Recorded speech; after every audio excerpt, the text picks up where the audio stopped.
Thank you, Mr. Speaker. On the bill. On the bill, sir. I find that we have a very interesting confluence of opinions here. I knew that if we had enough bills, that somewhere along the way, Mr. Goodell and I would actually agree. My speech will be very short because Mr. Goodell has basically said everything that I had planned to say. Let me just add to it.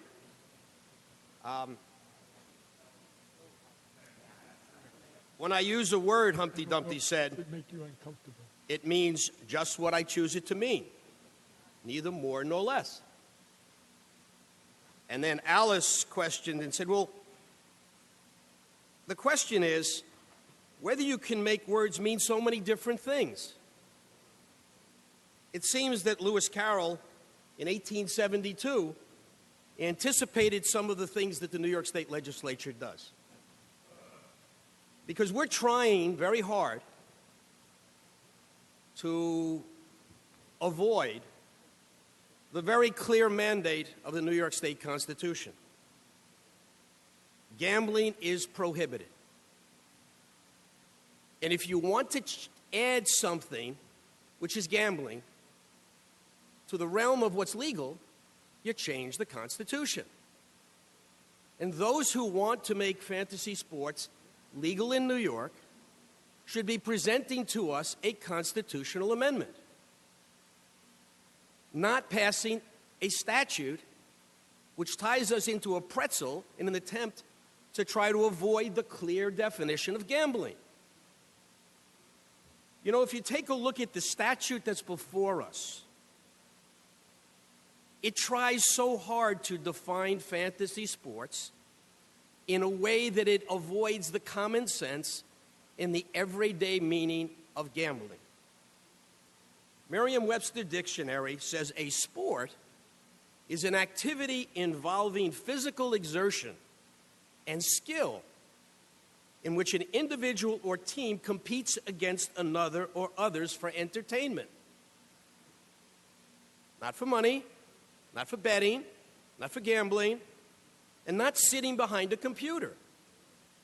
That's a game, not a sport. So somehow we're using fantasy sports, so somehow the adjective fantasy converts a physical activity into an armchair activity. To give the image that somehow this is a sport. Then, if you go on, it actually says that interactive fantasy sports are not wagers on future contingent events and not wagers let me try this here, are not wagers on future contingent events not under the contestant's control, and it's not dependent upon the performance of any one player or any one actual team. It's clearly trying to avoid what have been defined in the past as games of chance. But take a look at the definition itself. It is saying that it's not contingent upon something in the future. Well, fantasy sports is contingent on what happens in the future. Yes, you choose a team, but that team has to perform. And I thought it was interesting because the sponsor of the legislation said, you're trying to choose the cheapest players who will perform, but you're gambling on what their performance will be. Just because you put together a team doesn't make it any less of a gamble on how that team is going to perform. If you are actively participating in the sport, that's permitted. But if somebody gambles on your outcome, that's gambling. Plain and simple. You can't get away from it. So we've got this document that goes on and on and on. It even says in its definition on the next page that it's a game and it's contingent on the actual performance of human competitors on sports teams and in sports events. So the statute itself defines the activity it's trying to exclude from the definition of gaming as a game, and actually admits that what it's saying it doesn't do, it does. So you've got to tie yourself into a pretzel to somehow say that this is not gambling. And all I'm suggesting is, if you want to solve the problem, propose a constitutional amendment. That's the answer. Second point, just because some skill is involved doesn't remove it from the category of gambling. It improves your chances of winning. I mean, there are card counters out there who do very well in playing blackjack. It's still gambling. If you have skill, you're reducing the chances that you're going to lose and increase the chances that you're going to win. But it's still gambling. It doesn't exclude it from the category. Lastly, I thought one speaker made an interesting observation, which I'm sure many of us feel if you dabble in the stock market, and that is you really are gambling your future if you buy anything. But I want to respectfully suggest that losing money in a business, while we may in common parlance call it gambling, is in no way similar to fantasy sports. Even day traders are buying a piece of a company when they buy a stock. And if the stock market closes down before they sell it, they own something. They own a piece of a company. So the stock market, while it may result in a lot of people losing money, in no way is the same as fantasy sports. When you buy into fantasy sports, you don't own a piece of any of those players. You don't own a piece of any of those teams. You're doing what people do when they play the horses, when they go to the track, and they say, I've got some skill. Mr. Murray, why do you rise? Would the Speaker yield for a question? Sure, I'd be pleased to yield. Mr. Abernathy, you will yield? Yes, I will. Mr. Abernathy yields. So, Mr. Abernathy, if I'm following your logic there with the stock market, so if I buy 10 shares of Apple, I will now influence how Apple performs in the stock market? Your ability to influence has nothing to do with your ownership. That's part of the American system. Isn't the argument that whether or not you have control of the performance of what you're buying into? Because you're claiming that we don't have the ability to decide how the players are performing. Are you saying I buy 10 shares of Apple and I'll now control how stock performs with Apple? I think the amount of control you have depends on how many shares you buy. And if you see the comptroller of the state of New York with a small number of relative to the total number of shares in several corporations, has combined with other shareholders and changed policies of some major American corporations. So the answer is, if you get together with enough people, you can, in fact, influence the policy of that company. And I assure you that won't be done through day trading. That'll be a much bigger stock purchase. So it's not a comparison with day trading. I agree. Fantasy sports cannot be compared with day trading. No, your example cannot be compared to day trading, because if you make a stock purchase where you're controlling Apple, you're not doing it through day trading. That's a much bigger stock purchase. You won't be doing it with TD Ameritrade, I assure you. So that analogy does not line up with fantasy sports. I'm sorry. Your time, Mr. Abernathy. Thank you, Mr. Speaker.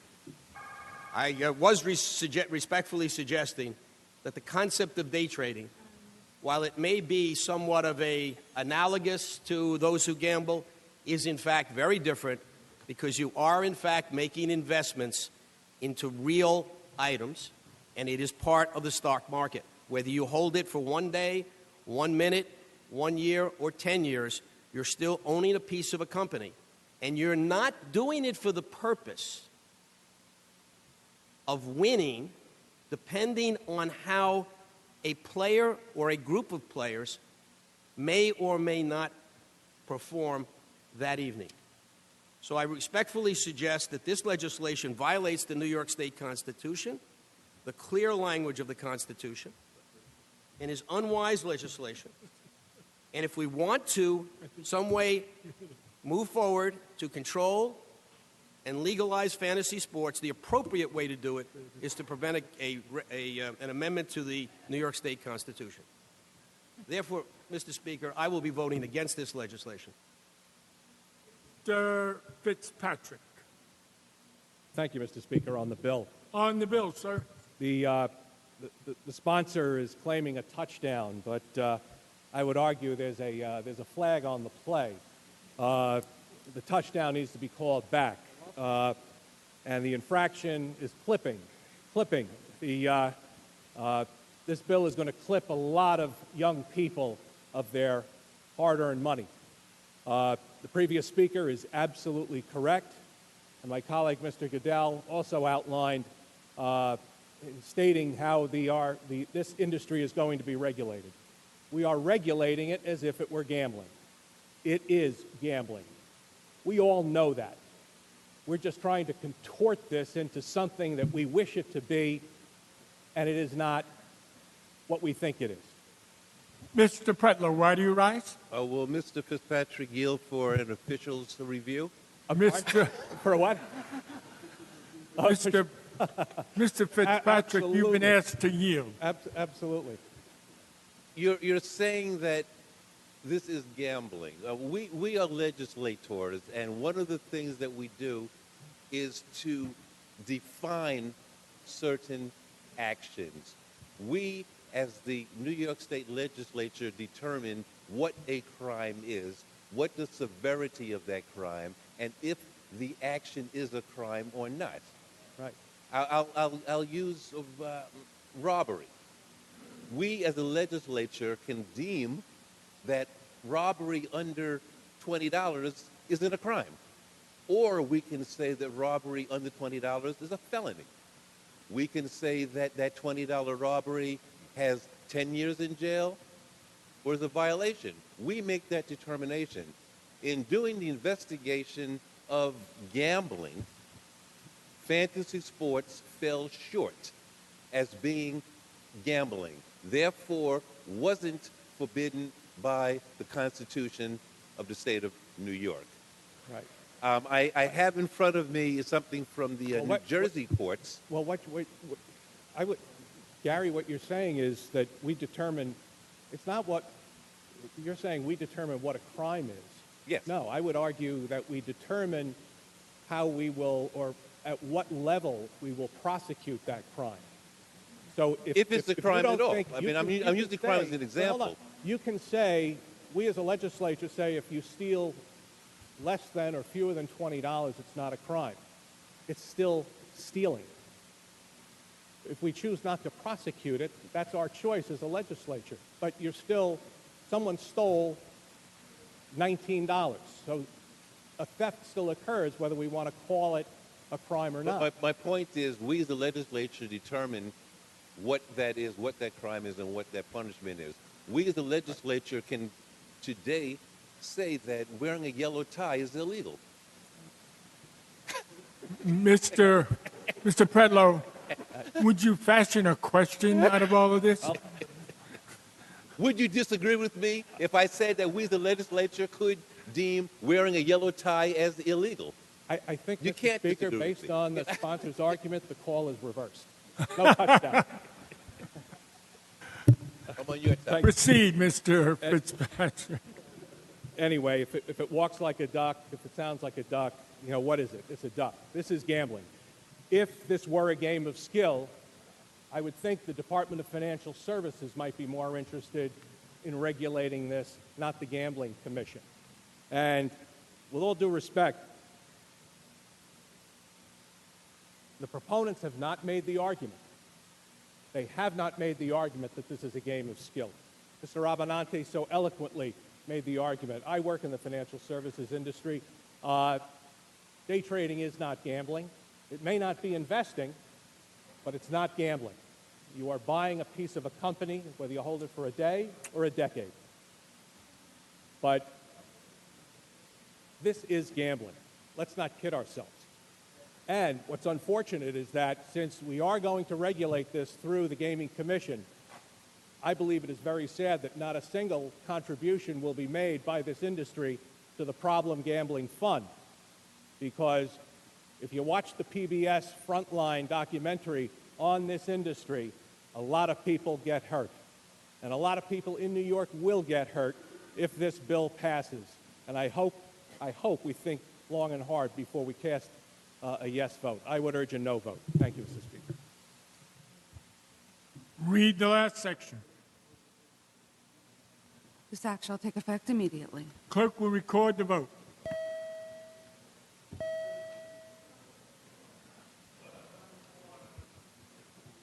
Ms. Glick to explain her vote. Speaker, I'll be brief. Lots of people know that I enjoy watching sports, but I also know that I do not have the skill and the knowledge to be a manager of a team. I might, on occasion, say they should do, throw the pass, they should run out, run an end around or something like that. But I know that I'm not qualified. But this is fooling a lot of young people into thinking that they are running a team. And this has got nothing to do with skill. It's totally chance. It's gambling, pure and simple. And I will be voting in the negative.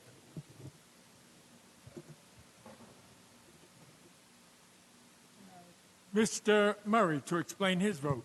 Hi, Mr. Speaker. Just briefly, I would like to say this is Dean from Long Island, and I'm dedicating this yes vote to a certain radio host. This yes vote is for you.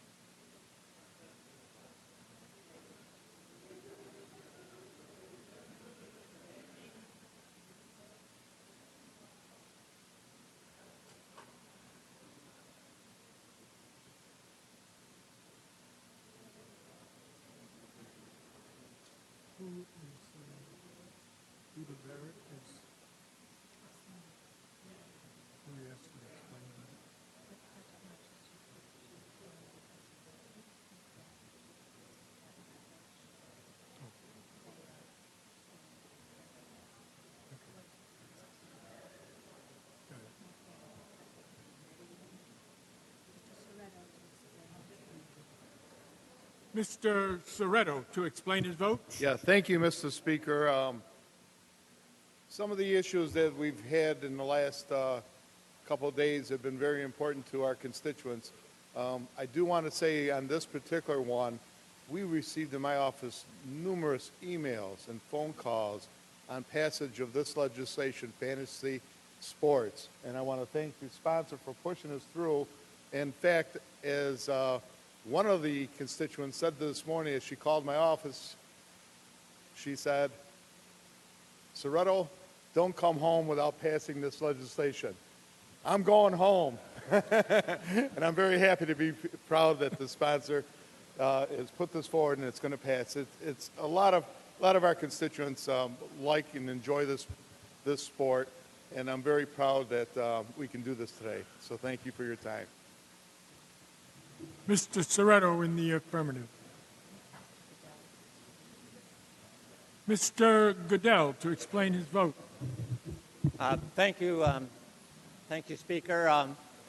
First, you can bet that I was surprised to find myself in agreement with the comments of both Assemblywoman Glick and Mr. Avenatti. What were the odds? On any given Sunday, Mr. Goodell, on any given Sunday. And I wanted to apologize to all my colleagues. I did make a mistake in my comments, and I was corrected. My wife texted me, your wife knows the difference between real money and pretend money. That's why she continues to really work hard so she can have access to that real money. What were the odds she'd be watching as I made that comment?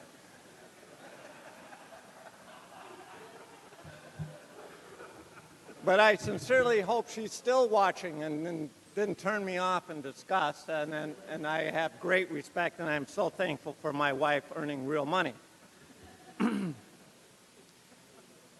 as I mentioned, this is an interesting conundrum because on one hand, I think it's pretty clearly gambling because the results depend on how well somebody else does, somebody outside our control, like these players. We might be able to select them, but we can't control how they play, and so that makes it gambling in my mind. I appreciate the fact that the bill, this is my conundrum, the bill has all these protections for gambling. You know, that's kind of interesting, isn't it? We say it's not gambling, but we put it under the Gambling Commission. We have problem gambling notices that have to be put out. We have all the background checks and everything else for gambling. And so normally I would vote for this because I think it's important that we regulate it. But I'm brought up short by that nagging Constitution. Because not only does it ban gambling, but in this situation, which is so unusual in the Constitution, it actually directs us as a legislature to prohibit gambling. For that reason, I'm still compelled to vote no. Mr. Goodell in the negative.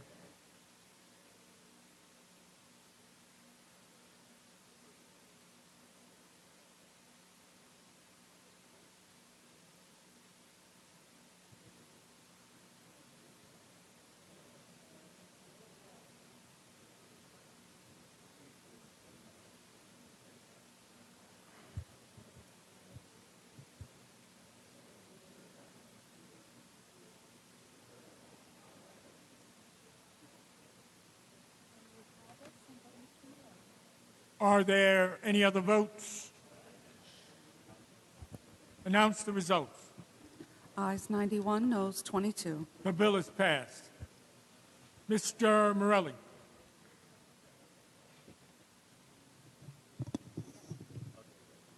Thank you, Mr. Speaker. Members have on their desks an A calendar. I now move to advance the A calendar. On Mr. Morelli's motion, the A calendar is advanced. Thank you, Mr. Speaker. If we could go to page 3 of the main calendar and begin consenting with Rules Report 513 by Ms. Rosenthal. Clerk will read. Assembly 617B, Rules Report 513. Ms. Rosenthal, an act to amend the General Business Law and the Agriculture and Markets Law. Bill is laid aside. Assembly 654A, Rules Report 514. Mr. Abenante, an act to require the Department of Transportation to determine which entrances to parkways in the County of Westchester. On a motion by Mr. Abenante, the Senate bill is before the House. The Senate bill is advanced. Read the last section. This act shall take effect on the 90th day. Clerk will record the vote.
Mr. Abernathy to explain his Speaker, vote. I had not intended to speak on this, but it was requested that I explain what the bill is about.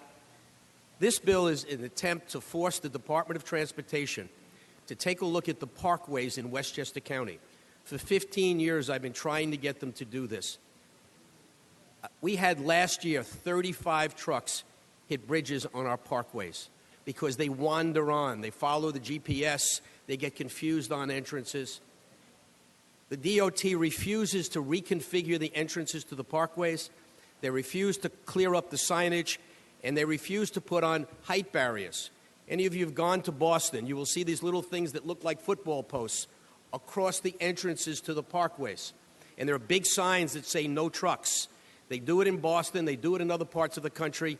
The Senate held a hearing on this issue, excoriated the administration for not following this suggestion. We can't get DOT to do it. So what we want is for DOT to go out, take a look at the records, see where do most of the trucks enter the parkways, and at those entrances, reconfigure them, put signs, put height barriers, do something. We shouldn't wait until somebody gets killed when a truck hits a bridge. Now, I said 35 trucks hit bridges. Almost every day, we have a truck on the parkways. It's just that somebody pulls them over, honks their horn, cuts them off, or a cop stops them. I see it all of the time myself driving on the parkways. This is a health and safety issue. And I'll tell you what the administration did do. They spent $5 million on a fancy computerized system, so when a truck, it's a pilot program, when a truck passes it, it lights up and a big sign comes on that says, you're on a parkway, pull over and call the police.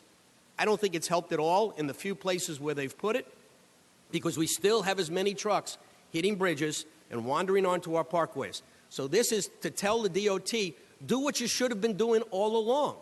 Take a look at these parkways. So this is why I vote in the affirmative. Mr. Abernathy in the affirmative. Mr. Dendecker. Thank you, Mr. Speaker. I'm going to vote for the bill, but I'm very upset from the sponsor because apparently he believes this happens only in Westchester County, and only Westchester County should get this study. Well, let me tell you, Mr. Abernathy, there's a lot of other counties in the state of New York that have the same issue. And if you really cared about the whole state and the whole way, you would have made this a statewide bill and not just a county bill. So for that reason, I'll be voting in the negative now.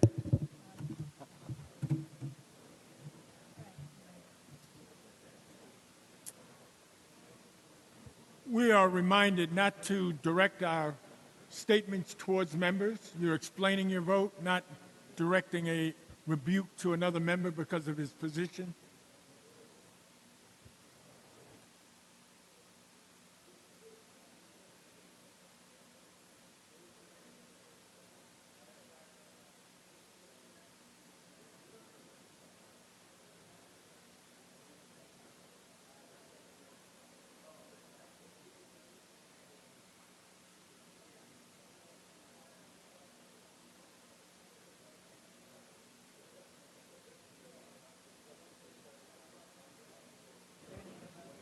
Are there any other votes? Announce the result. Ayes 88, noes 19. The bill is passed. Assembly 1080, Rules Report 515. Ms. Galiff, an act to amend the Public Officers Law. Read the last section. This act shall take effect immediately. Clerk will record the vote.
Are there any other votes? Announce the results. Ayes 98, noes 0. The bill is passed. Assembly 2326, Rules Report 516. Mr. Mosley, an act to amend the education law. Bill is laid aside. Assembly 4738A, Rules Report 517. Mr. Moya, an act to amend the penal law. Bill is laid aside. On a motion by Mr. Moyer, the Senate bill is before the House. The Senate bill is advanced. The bill is laid aside. Assembly 5530B, Rules Report 518. Mr. Bronson, an act to amend the workers' compensation law. Bill is laid aside. Assembly 6519D, Rules Report 519. Ms. Russell, an act authorizing the Commissioner of General Services to convey real property.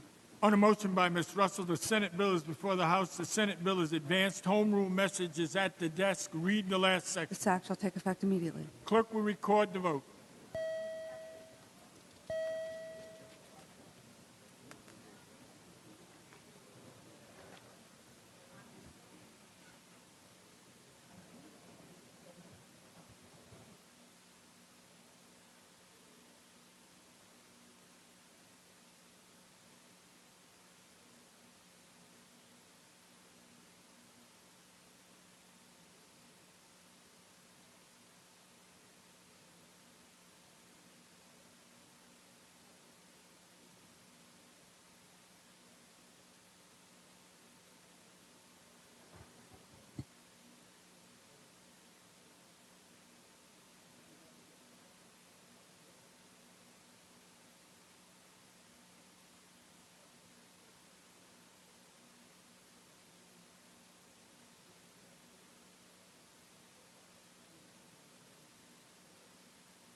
Are there any other votes? Announce the results. Ayes 106, noes 0. The bill is passed. Mr. Morelli. Thank you, Mr. Speaker. We have need for an immediate Democratic conference in the Speaker's conference room. So, on behalf of Ms. Schimmel, Democratic conference immediately in the Speaker's conference room. Democratic conference, Speaker's conference room immediately. Mr. Morelli. Yes, sir. I move that the House stand at ease until the conclusion of party conference. House will stand at ease until the conclusion of conference.